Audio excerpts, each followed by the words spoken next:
Mesdames et messieurs, bonsoir. Comme vous voyez, on est enfin arrivé en fin de cette année 2020. C'est donc l'heure de venir à la traditionnelle vidéo de fin d'année, la dernière d'ailleurs, le bilan. Alors 2020 a été plutôt particulière sur ce point-là, puisque en termes de séries, on en a eu une plâtrée. Et en plus de d'habitude, on a été enfermé 80% du temps. Donc on a passé beaucoup de temps devant les écrans, plus que d'habitude je pense, en tout cas pour moi. Du coup je me suis dit que ça serait pas mal de terminer cette année sur une sorte d'awards des meilleures séries de l'année 2020. C'est donc l'heure de nommer quelles sont les meilleures séries que nous a apportées cette année, mais aussi les pires. Préparez de quoi noter, installez-vous bien tranquillement, car va y en avoir pas mal. «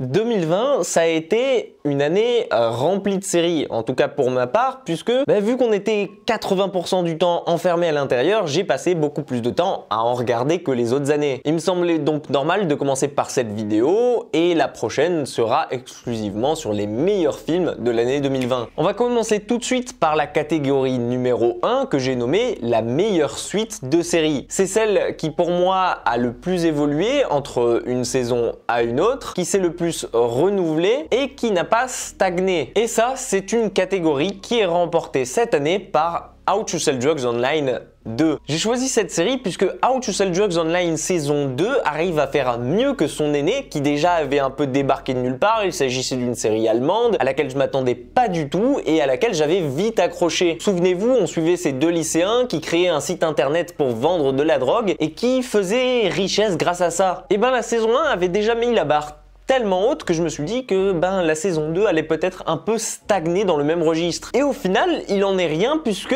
la saison 2 va encore plus loin, met la barre encore plus haute et se renouvelle en pratiquement tous ses points. Franchement, si vous l'avez pas vu, cette mini-série vaut vraiment le détour et fait partie d'une de mes préférées de cette plateforme. On pourra citer dans cette catégorie une mention honorable à la saison 2 de Sex Education qui était aussi très bien dans son délire. On suivait toujours le personnage d'Otis et de Maeve reprendre du travail, on en apprenait un peu plus sur les personnages secondaires, elle était un peu mieux construite, mais j'ai trouvé qu'elle stagnait un peu et elle restait un peu dans les mêmes propos qu'avait déjà fait la première saison. C'est pour ça que je ne l'ai pas choisi. On passe tout de suite à la deuxième catégorie avec celle de la meilleure série d'animation de l'année 2020. Une catégorie qui est remportée cette année par Le Monde Merveilleux de Mickey. Une série que je pense vous en avez sûrement entendu parler, en tout cas si vous regardez la chaîne puisque j'ai sorti ma critique à chaud la semaine dernière, et c'est vraiment la série d'animation à laquelle je m'attendais pas à voir débarquer sur Disney+ en cette fin d'année. Elle arrive à remettre au goût du jour la bande des amis de Mickey qui est la plus célèbre, à nous souffler un vent de fraîcheur sur la série, à nous offrir un côté un peu animé, japonisant, cartoon pour adultes qu'on voit rarement chez Disney. Elle est bourrée d'humour, elle est décalée, elle est belle, surtout ultra belle dans son animation. Bref, c'est que du plaisir pour cette saison 1 du Monde Merveilleux de Mickey. Et vous me connaissez pourtant, hein. Quand il y a du mal à dire sur Disney, je me lâche. La troisième catégorie de cette vidéo de l'année 2020 décerne un prix à la meilleure découverte de cette année. Et je pense qu'il s'agit de Harley Quinn, qui pour moi a tout défoncé. C'est la série à laquelle je m'attendais pas du tout. L'univers est respecté, le côté visuel aussi, et c'est un mélange parfait entre le cartoon pour adultes et l'humour noir, chose que je m'attendais pas du tout à voir dans l'univers de Batman. Et que ce soit pour son casting vocal ou bien pour son animation ultra détaillée, elle est pour moi le descendant spirituel de la série Batman. On passe tout de suite à la meilleure série française de l'année que j'ai décernée à Dérapage. Dérapage qui est pour moi, le côté Frenchy de ce top-là et qui m'a vraiment plu parce que c'est une série qui se veut crédible et qui, dans les années et les temps durs qu'on vit en ce moment, c'est une série qui a tout à fait sa place en 2020. Le fait de retrouver derrière la caméra Eric Cantona dans le rôle principal qui donne un côté brut au personnage, chose qu'on aurait rarement vu avec un autre acteur, je pense que c'est ça qui booste vraiment cette série. Notons tout de même une mention honorable à la saison 2 de Family Business qui m'a rappelé au bon souvenir des Hazan et notamment de Jonathan Cohen. C'est totalement drôle, totalement décalé, totalement fun et c'est un peu comme notre Sex Education à nous. Vient maintenant le tour de la meilleure série horreur de l'année. Un choix que j'ai décidé de décerner à The Haunting of Bly Manor. Suite de The Haunting of Hill House, créée par Mike Flanagan. Elle est totalement différente de la première en plusieurs points, que ce soit la nouvelle demeure ou encore la nouvelle famille, bien que le casting original a été repris et conservé cette saison. Une série d'horreur qui met franchement pour moi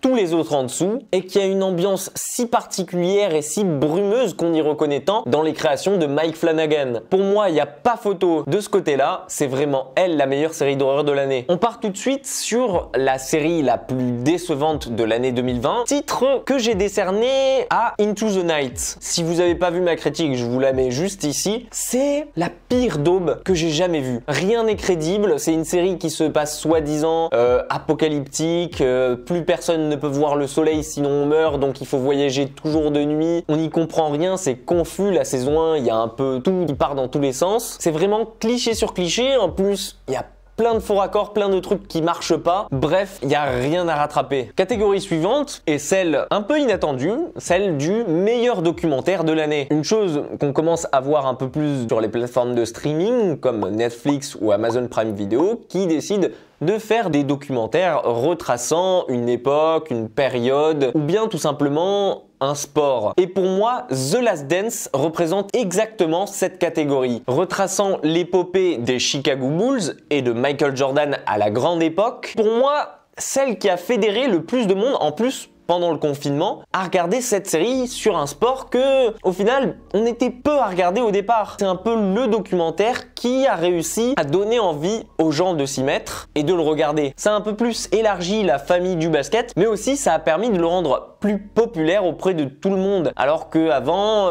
les gens étaient plus passionnés par le foot. Bref, qu'on soit fan de basket, de NBA ou pas du tout, on peut se lancer facilement à travers ce documentaire. Il a des interviews inédites de tous les joueurs, des coéquipiers, des coachs de l'époque. On s'y croirait encore aujourd'hui, bref, que du bon. On vient maintenant au temps de parler des différentes plateformes de streaming. Donc j'ai répertorié la meilleure série Amazon, la meilleure série Netflix, la meilleure série Apple et la meilleure série Disney. On commence donc par Amazon Prime Video. Et pour moi, la meilleure série qui est sortie cette année sur leur plateforme, c'est Upload. Upload, c'est le nouveau bébé du créateur de Parks and Recreation ou encore de The Office. Il a fait là un taf de fou en nous offrant une série futuriste et un brin Black Mirror sur les bords, et c'est pour ça que j'ai adoré. C'est une série qui en plus met en avant des acteurs qui sont pas tant connu que ça, qui réussit à aborder la mort sans complexe, mais qui aussi se veut très San Junipero sur les bords. Si vous avez vu l'épisode de Black Mirror, vous comprendrez. Bref, c'est la meilleure création Amazon de l'année et j'espère très vite en voir une saison 2. Mention honorable notamment à Hunters, pur kiff que d'avoir Al Pacino et Logan Lerman faire équipe dans la même série. On passe tout de suite à l'Apple TV+.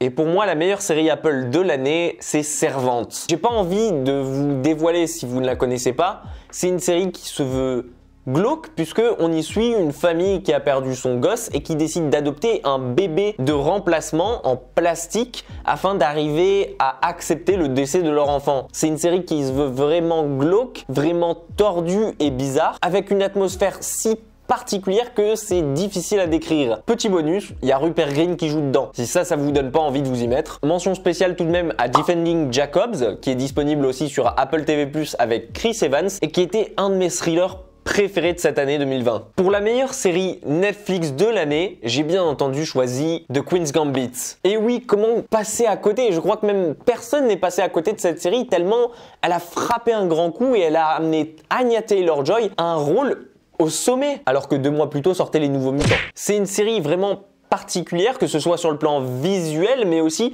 sur l'impact qu'elle a eu, parce qu'elle a réussi à remettre les échecs au goût du jour. Ça avait un peu disparu. Elle a réussi à mettre un jeu de plateau sur le devant de la scène, à quand une série sur le Scrabble.